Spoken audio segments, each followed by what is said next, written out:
যার মধ্যে রাসূল সাল্লাল্লাহু আলাইহি ওয়াসাল্লামের সুন্নত যত বেশি পাওয়া যায় তিনি হলেন সবচেয়ে বড় বেশি আল্লাহর ওলি।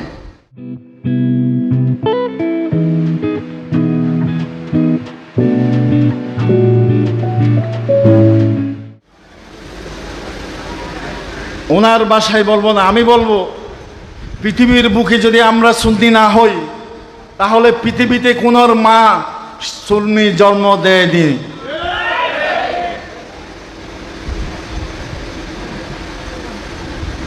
সুন্নি সুন্নি বললে সুন্নি হওয়া যায় না।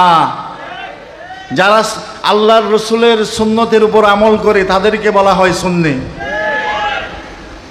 এবং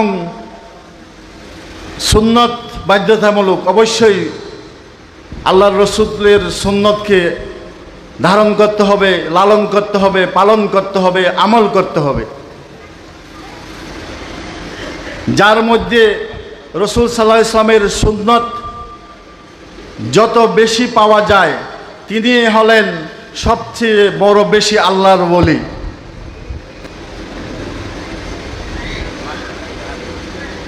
যারা রসুলের সুন্নত দাঁড়ি রাখে না আবার তারা সুন্নি দাবি করে, আবার তারা সুন্নিদের আমির হয়ে যায়। যাই হোক, বাইতুল শরফ কোনো ফিরকার দল নয়, কোনো মতাদর্শ নাই। আমাদের সাথে কারো বিরাগ বাজনতা নাই, আমাদের মধ্যে উগ্রবাদিতা নাই, আমরা জঙ্গিবাদী নই, আমরা ফিতনা ফাসাদ করি না, সন্ত্রাসের সাথে আমাদের কোনো সম্পর্ক নাই। আমাদের বাইতুল শরফের কর্মসূচি হলো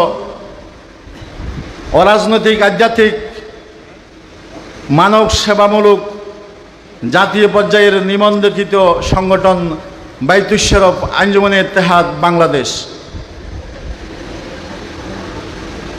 আমাদের ছায়াতলে বাংলাদেশি সবাই 92% মুসলমান।